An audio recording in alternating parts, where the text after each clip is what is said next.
11시 터닝포인트 출발합니다. 이번 주 첫 거래가 시작됐고요. 지난주 금요일 미국발 훈풍을 국내 증시 고스란히 반영하고 있습니다. 최근 몇 년 동안 CES의 영향력이 그렇게 크지 않았는데 올해는 AI의 확장과 양자컴의 등장으로 분위기가 사뭇 달라졌습니다. 기대감 치솟고요. 반도체, 양자컴, 그리고 로봇 테마까지 관심도가 상당히 높습니다. 전기전자 업종이 오늘 지수의 상승을 견인해주고 있습니다. 코스피는 2,475포인트 가까이 회복세 보이고요. 코스닥도 700포인트 넘긴 이후로 안정적인 흐름을 보여주고 있습니다. 현재는 713선까지 올라간 상황입니다. 다만 현 선물 시장에서 외인 기관의 동반 매도세는 발생하고 있습니다. 외국인 현재 거래소에서 158억 원대 매수 우위네요. 얼마 전에 매수 전환 성공했습니다. 기관은 9.7억 원대 매도 우위 포지션인데 기관도 매도량 많이 줄어든 것으로 보아 기관도 외국인처럼 조금 뒤에 매수 전환 가능성도 있어 보입니다. 지금 외인 기관 모두 다 전기전자 업종 쪽으로 러브콜 보내고 있고요. 개인만이 단독 매도세 현재 강하게 나오고 있습니다. 코스닥도 보시죠. 네, 코스닥에서는 여전히 외인 기관의 동반 매도세가 나타나고 있습니다. 선물 시장에서도 오늘 외국인이 지금 되돌리는 모습 나오고 있고 사실 지난주에 외국인이 선물 시장에서 정말 대량 매수세를 보였기 때문에 그에 대한 연속성은 오늘 이어지지 않고 있습니다. 어떤 종목들 사고 있을까요? 일단 외국인 순매수 리스트에 오랜만에 반도체 투톱이 들어갔습니다. SK 하이닉스 1등, 3위인 삼성전자 들어가 있고요. 장비단 안에서 한미 반도체도 오랜만에 순매수 랭크에 들어가 있습니다. 그런 가운데 아모레퍼시픽에 대해서 긍정적인 리포트가 오늘 좀 나왔는데요. 4분기 실적도 굉장히 많이 개선이 됐고 올해 특히 주목할 만하다라는 증권가 리포트가 나오면서 외국인 순매수 4위 자리에 놓여 있습니다. 기관도 보시죠. 기관 순매수 1위가 특이하게도 아모레퍼시픽인데요. 오늘 이렇게 외인 기관의 동반 순매수를 통해서 8% 넘는 강한 상승세를 보여주고 있습니다. 화장품 플러스 수출주가 다시 한번 1분기에 집중받을 수 있을지 체크 받아보고요.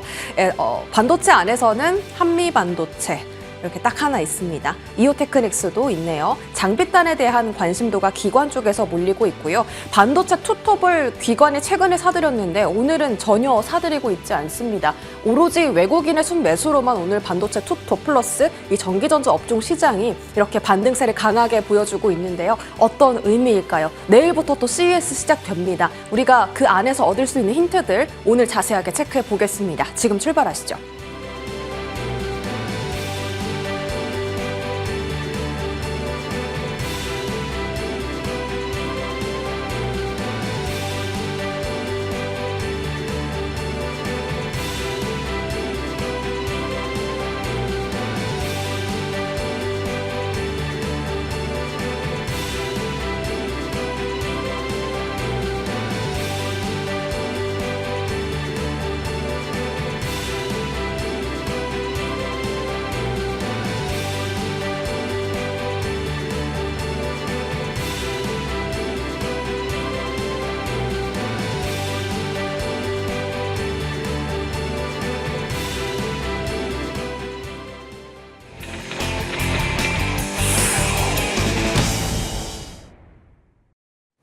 네, 월요일 탑10 출발은 FR자산관리 길건우 대표 함께하겠습니다. 어서 오세요. 안녕하십니까? 네, 대표님 반갑습니다. 자, 오늘 반도체 훈풍이 정말 강하게 나타나고 있습니다. 투톱뿐만이 아니라 소부장 다 강세인데요. 자, 반도체 바로 열어보겠습니다. 여러 가지 재료 속에서 좀 주목할 만한 부분들 먼저 좀 포인트를 짚어봐야 할 것 같습니다. 일단 이번 주 삼성전자의 잠정 실적이 발표가 되고요. 작년 한 중반쯤까지만 하더라도 4분기 영업이익의 컨센이 14조였는데 네. 지금 8조 9천억까지 깎였고요. 일부 증권사에서는 7조 원대까지 좀 보고 있는 증권사도 있습니다. 자, 그런 가운데 MS에서 또 AI 데이터 센터에 대한 대규모 투자 소식을 발표를 했습니다. 800조 규모였나요? 네. 118조 원입니다. 800억 달러. 네. 한화로는 118조 원 투자고 이게 118조 원만 투자하는 게 아니라 연간으로 이렇게 투자를 한다라고 봤을 때 AI에 대한 캐펙스 확대 그리고 그에 대한 낙수 효과들 국내 업체들이 받아갈 수 있을까 이런 기대감이 좀 커지고 있습니다. 이 부분 좀 호재로 생각하면 2025년도 특히 이 1분기에도 여전히 AI 하드웨어 쪽으로 봐야 될까요? 참 애매하기는 한데 어찌됐건 이제 데이터 센터 쪽은 여전히 이제 빅테크가 꾸준히 투자를 하고 있구나라는 걸 조금 보시면 될 것 같고, 근데 이제 기존과는 같을 수도 있고 다를 수도 있습니다. 이거는 이제 상황을 조금 지켜보셔야 되는 게, 기존에는 이제 엔비디아 향에서만 가져오는 GPU를 가지고 데이터 센터를 꾸렸다라고 하면, 이제 최근 들어서는 사실 이제 미국 시장에서도 그 엔비디아 말고 브로드컴 같은 경우가 최근 들어서 맞춤형 반도체라고 하는 것들을 통해서 제품을 이제 계속 생산을 하려고 노력을 하고 있잖아요. 근데 이제 마이크로소프트가 ASIC으로 해서 사실은 맞춤형으로 갈 수도 있거든요. 그렇다라고 하면은 사실은 기존과는 또 다른 움직임을 보일 수도 있으니까 AI에 대한 관심은 지대하다. 하지만 방향성은 어떻게 투자를 하는지에 따라서 조금 달라질 수도 있는 시기인 것 같고요. 그다음에 이제 이번 주에 CES 2025 진행하잖아요. 네. 근데 여기에서 SK 하이닉스가 기존에 3E 12단까지는 엔비디아에 납품을 해서 이제 블랙엘에 들어가고 있는데 지금 16단을 선보인다라고 얘기를 하고 있습니다. 근데 이제 HBM4가 사실은 16단이거든요. 그러면 HBM4로 넘어가기 전에 이거와 동급인 성능을 이번에 SK하이닉스의 16단이 보여줄 거냐, 이것들도 또 관전 포인트가 될 수도 있어요. 왜 그러냐면 4까지는 사실은 상용화되기까지는 시간이 조금 걸릴 수도 있는데 3E에서 16단으로 했는데 성능에 문제가 없다. 발열에 문제가 없다. 지금 발열 문제도 다 잡았다라고 얘기를 하고 있는데, 그게 된다라고 하면 또 다시 시장에서 그 매출 상승은 굉장히 크게 올 수도 있습니다. 그래서 뭐 CS도 조금 바라보시면 될 것 같고, MS에 대한 것들도 방향성은 좋다. 하지만 세부적으로 움직이는 종목들은 달라질 수 있다. 그리고 여기서 이제 플러스 알파로 삼성전자냐 SK 하이닉스냐 보다는 저는 소부장이 조금 더 유리하다라고 생각하는 게, 지금 사실은 삼성전자 SK 하이닉스의 영업이익 전망치가 사실은 그렇게 좋지는 않습니다. 그렇죠. 항상 조금씩 떨어지고 있고 기대치보다 또 더 낮게 나올 걸 항상 예상을 하고 있는데, 소부장단은 조금 움직일 수 있다라고 말씀을 드리는 게, 지금 AI 관련해서 빅테크, MS가 800억 달러씩 매년 투자한다라고 하는데 나머지 기업들이 안 할까라는 것들을 이제 궁금하게 생각을 해보신다라고 하면 무조건 할 거예요. 밀리지 않아야 되니까. 그러면 이 안에서 삼성전자와 SK하이닉스, 마이크론 같은 기업들은 뭘 해야 될까를 고민해 보신다라고 하면 AI 쪽에 대한 캐파 증설은 계속 염두에 두고 있을 겁니다. 그러면 소부장 관련된 기업들은 올해 그래도 어찌됐건 지금 3분기 때 정도 되면 실적이 반등하지 않을까라고 얘기가 나왔었는데, 이 시기가 조금 빨라질 수도 있고요. 이 시기가 조금 빨라진다라고 하면 주가는 선반영할 수도 있습니다. 네. 그러면 삼성전자 실적을 말씀 주셨으니까 네. 이제 8일에 실적 발표를 하게 되는데요. 이 기회를 좀 어떻게 삼아야 될지 모르겠습니다. 이 잠정 실적 발표 날을 기준으로 삼성전자가 계속 횡보세를 거칠 것이냐, 아니면 이제 실적 다 나왔으니까 네. 좋아질 일만 남았다라는 식으로 시장이 또 해석을 할 수도 있잖아요. 실제로 밸류가 낮다 플러스 HBM4에 대한 기대감이 아직까지 살아있기는 하거든요. 리포트 상에서도 그런 부분을 이제 짚었고. 어떻게 할까요? 오늘 외국 수급 좀 의미 있다라고 좀 봐야 될까요? 삼성전자가 지금 어찌됐건 이제 관전 포인트가 크게 보면은 저는 이제 세 가지라고 보는데, 첫 번째는 뭐 실적 발표도 중요하긴 하지만 사실은 주가가 계속 횡보하는 가장 큰 이유는 엔비디아 향에 대한 납품에 대한 거예요. 그래서 이번에 CES에서 젠스랑이 오래간만에 기조연설을 하잖아요. 여기에서 이제 반도체 관련해서 어떤 얘기가 나오느냐에 따라서 삼성전자의 움직임이 조금 더 움직일 것 같지, 실적 때문에 움직일 것 같지는 않고요. 두 번째는 지금 실적 발표할 때 조금 저희가 보셔야 될 게, 지금 7월, 8월 이후부터 지금 기존의 DDR4, DRAM과 낸드 쪽에 대한 가격이 많이 떨어졌어요. 그러니까 중국 쪽이 공급량을 너무 늘리다 보니까 이쪽에서 조금 많이 훼손이 됐는데, 이 훼손치가 어느 정도 바닥을 딛고 가냐 안 가냐가 관전 포인트입니다. 네. 왜 그러냐면 지금 삼성전자, SK하이닉스, 마이크론 같은 경우에는 기존의 레거시 쪽 반도체는 공급량 조절하고 있거든요. 근데 하락폭이 크다? 그러면 주가는 더 빠질 수도 있고요. 그리고 이제 세 번째는 ESSD, 기업용 이제 SSD라고 얘기하는 데이터 센터에 그것도 많이 들어가죠. 근데 여기에서 점유율이 사실 제일 높은 거는 삼성전자입니다. 네, 거의 절반 정도는 차지하고 있거든요. 그러면 이쪽에 대한 실적이 기존의 HBM과 딴 데서 못했던 거를 조금 어느 정도 방어를 해주고 있느냐. 네, 실적에서 이것도 저는 관전 포인트라고 봐요. 그러면 이 셋 중에 하나라도 조금 괜찮으면 주가는 조금 움직일 거고요. 2개 이상 괜찮다라고 하면 주가는 조금 상승으로 갈 수도 있습니다. 알겠습니다. 네. 삼성전자 일단 실적 좀 나와 봐야 알 것 같고 네. 이제 실적은 이미 다 알고 있는데 이걸 어떻게 시장에서 해석하느냐를 이제 맞아요. 8일에 좀 확인을 네. 해봐야 될 것 같습니다. 그 외에도 반도체 쪽에 좀 주목해 볼 만한 재료가 여러 가지 있는데 반도체 특별법도 이제 국회에서 이제 통과를 하니 많이 하고 네. 있어요. 이거를 통과를 사실은 반도체 투톱은 해달라고 요구를 하고 있는데 여당 야당하고 네. 이 주 52시간제에 대한 의견이 합치가 안 돼서 지금 통과가 안 되고 있어요. 근데 이미 중국 뭐 창신 메모리 테크놀로지는 치고 올라오고 있죠. DDR5까지 만든다고 하죠. 네. 국내 시장 상당히 많이 지금 위협받고 있거든요. 이 부분은 저희가 어떻게 좀 대응해야겠습니까? 될까요? 저한테 네. 여의도가 아니라 국회로 가야죠. 저도 그러니까 애매한 거는 될까라는 생각이 더 많이 드는 것 같아요. 왜냐면 반도체가 어찌됐건 시가총액에서 차지하는 비중도 크고요. 하는 건 알겠어요. 근데 우리나라가 반도체만 제조하는 건 아니잖아요. 네. 그러면 다른 산업들도 사실은 뭐 자동차도 있고요, 조선도 있고요, 굉장히 많은 제조업을 우리나라가 하고 있는데 반도체 특별법이라고 해서 이쪽만 밀어준다라고 하면은 사실은 이거는 문제가 될 수 있어요. 왜냐면 네. 이게 근로자들이 들어가니까 노동법에 관련된 게 또 엮이거든요. 근데 이게 쉽게 될까라는 게 저는 의문이 사실은 더 큰 것 같아요. 그래서 이제 그러다 보니까 시장에서 이거를 크게 받아들이지는 않을 것 같아요. 주가상으로는. 네. 되려 그냥 어찌 됐건 그냥 미국 시장에서 잘 팔리냐, 잘 팔리지 않냐, 뭐 엔비디아에 납품하냐, 안 하냐, 뭐 이런 것들이 사실은 훨씬 더 크게 작용을 될 것 같아서 네. 특별법은 그렇게 크게 생각은 안 하셔도 될 것 같습니다. 정책보다는 지금은 좀 시장에 대한 이슈에 더 민감하게 네. 반응할 때다.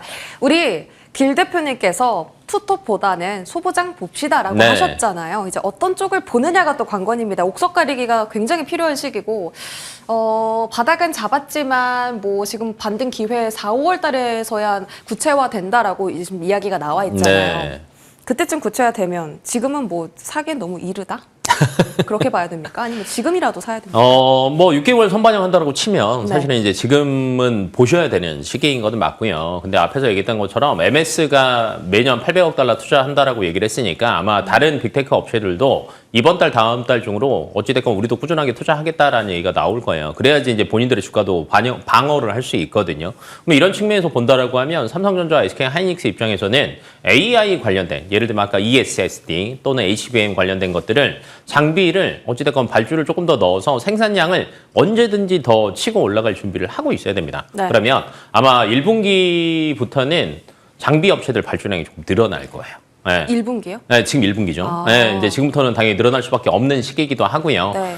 그래서 이제 시장에서 최근 들어서 이오테크닉스나 한미반도체가 또 간만에 또 움직이기 시작을 하잖아요. 요게 이제 그대로 반영이 됐다라고 생각을 하신다라고 하면 여전히 HBM 향, 랜드 향 장비를 생산하고 있는 기업들이 네. 그래도 탄력적으로 가장 먼저 치고 나가지 않을까. 어. 그리고 이제 이 친구들이 주가가 어느 정도 올라갔다라고 하면 그러면 이제 장비 투자에 대한 것들이 캐펙스가 증가를 하는 기로에 들어갔구나. 네. 그리고 이제 실적이 찍히기 시작하는구나. 그러면 그 다음에는 소부장 전체로 퍼져지거든요. 그래서 뭐 지금은 이제 너무 많은 기업들을 소부장에서 고르시는 것보다는 HBM 쪽을 조금 더 포커싱 하시는 게 맞지 않을까 싶습니다. HBM 장비 쪽으로 네. 포커싱하자.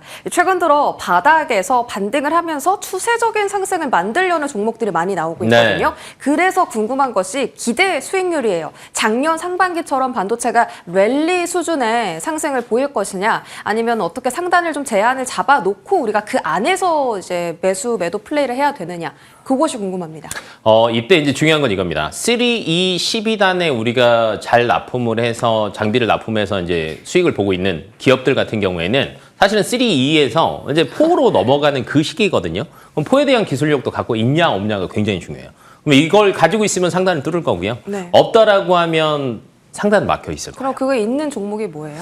뭐 근데 아직까지는 크게 나오지는 않았어요. 왜냐면 4에 대해서 뭐 이렇다 할 뭐 정확한 게 나오지는 않아서. 근데 이제 제품이 나와야 여기에 장비가 뭐 들어가고 소재 뭐 들어가고 이게 조금 가이드가 딱 나오거든요. 그래서 아직까지 4에 대한 주도주를 나오지는 않았으나 네, 근데 여러 가지 얘기는 계속 나오고는 있거든요. 근데 제가 이 말씀을 드리는 이유는 그 전까지는 확실한 건 없다. 그러면 주가는 빨리 상승할 수는 있지만 금방 쉴 수도 있습니다. 네, 그래서 저는 이제 급하게 상승하시는 종목들은 저는 조금 별로라고 생각이 되고 있고 그냥 정고점 딱 정해 두시고요. 정고점에서 80% 정도까지는 올라가는데 문제는 없을 거예요. 뭐 한빛반도체나 이오테크닉스 같은 경우. 하지만 그걸 뚫기에는 아직은 조금 힘이 부족할 수도 있다. 알겠습니다. 네. 그럼 제안해 놓고 보자라는 말씀으로 해석을 해보겠습니다. 자, CES 이제 내일부터 금요일까지 열리고요. 이번에 새롭게 이제 신설된 부서가 이제 그 양자 컴퓨터입니다. 그리고 AI도 기존 AI에 대한 개념보다 굉장히 많이 확장이 됐기 때문에 이제는 정말 상용화 혹은 그 보급화가 가까워졌다라고 해석을 하고 있어요. 어떤 포인트에 주목을 하고 좀 투자를 하면 좋겠습니까? 우선은 이제 CES 관련주들이 조금 많이 올랐죠. 양자 컴퓨터 관련된 것들도 최근에 조금 많이 올랐고. 네. 근데 이제 지금 보면 이거예요. 그러니까 항상 최근에 뭔가 뉴스가 나오고 나면 그때 팔 거냐 말 거냐를 이제 고민을 하셔야 되는데 최근에 이제 수급의 흐름 자체는 네. 셀이에요. 네. 셀 온. 네. 뉴스가 나오면 팔자. 파셔야 돼요. 네. 긁고 나서 그 다음 방향을 보시는 게 좋을 것 같고 그러니까 양자 컴퓨터가 올해 계속 획자가 될 거는 같습니다. 뭐 이렇게 했다, 뭐 이걸로 인해서 암호 해독이 잘 됐다, 뭐 그다음에 IBM에서 우리나라에서 최근 들어서도 뉴스 보니까 IBM의 양자 컴퓨터를 세계 5번째로 설치를 또 했더라고요. 그러니까 계속 얘기는 나올 거예요. 하지만 이걸 긴 흐름으로 가져가기는 쉽지 않다. 그러면 이제 그나마 이 안에서 이제 길게 가져갈 수 있는 거는 저는 개인적으로는 로봇 관련된 게 왜냐면 이제 국내 로봇 이슈들도 사실은 굉장히 많았죠. 오늘도 이제 레인보우 로보틱스나 좀 잘 가시는 걸 보신다라고 하면 이런 애들은 흐름을 가지고 갈 수는 있겠지만 양자 컴퓨터나 나머지 애들 같은 경우에는 저는 새로운 포인트가 맞지 않을까 싶습니다.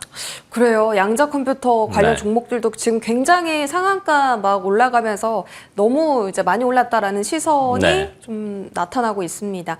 자율주행보다 로봇 쪽으로 조금 더 길게 봐도 된다. 뭐 눈여겨보시는 종목도 있습니까? 로봇 관련된 거는 사실은 뭐 요즘에는 이제 휴머노이드가 사실은 25년 네. 같은 경우에는 조금 대세가 되지 않을까라고 예상이 되고 있고 그다음에 우리나라 국내 첫 휴머노이드 로봇이 휴보입니다.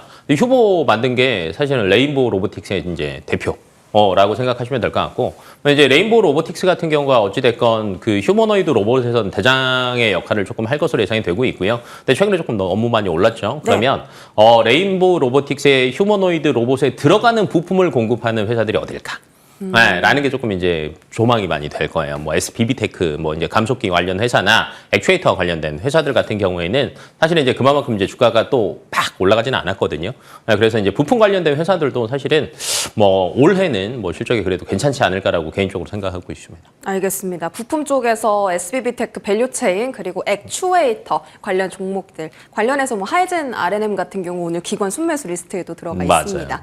자, 화장품으로 넘어가 보겠습니다. 오늘 아모레퍼시픽 정말 핫하죠. 주가 흐름이 굉장히 강합니다. 기관 순매수 1등이고요. 네. 그 외국인 순매수 4등에도 들어가 있습니다. 뭐 수출액은 연간으로 계속 높아지고 있고 올해 작년에 연간 매출액을 뛰어넘을 수 있을까도 관전 포인트입니다.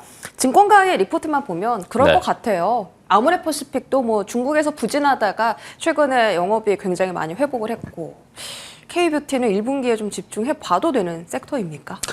괜찮아 보입니다. 이제 100억 달러를 한 것도 있지만 사실은 그 전 세계적으로 그 시장이 제일 큰 거는 사실은 미국 시장이죠. 네. 화장품 시장에서. 근데 미국에서 이번에 프랑스를 제치고 1등 했습니다. 근데 일본에서 지금 3년 동안 그 수입국 그 순위를 매긴다라고 하면 우리나라가 계속 1등을 하고 있거든요. 그러면 중국 시장에서는 어찌됐건 조금 약세를 보이긴 했지만 미국 시장과 일본 시장에서 1위를 굳건히 하고 있다. 그러니까 판매량은 꾸준하게 늘고 있다라는 관점에서 보신다라고 하면 저는 굉장히 좋게 들리고 있고요. 그다음에 오늘 또 이제 이슈되는 화장품 관련 섹터 중에 뉴스 중에 하나가 마녀공장 인수. 1,900억 주고 지분 인수를 했거든요. 근데 사실 얘가 작년부터 얘기는 나왔습니다. 작년부터 얘기는 나왔는데 이게 진짜 더 갈까? 해외에서 인기가 더 많을까라는 이제 고민들 때문에 사실은 PF랑 사모펀드랑 조금 이게 조율이 안 됐다라고 저는 이제 개인적으로 생각하는데 이게 마무리가 됐다라는 거는 앞으로의 어느 정도 성장성에 베팅을 한다라고 생각을 하시면 될 것 같고 네. 그다음에 작년 한 해에만 그 우리나라 화장품 관련 기업들이 M&A 된 게 10건이거든요.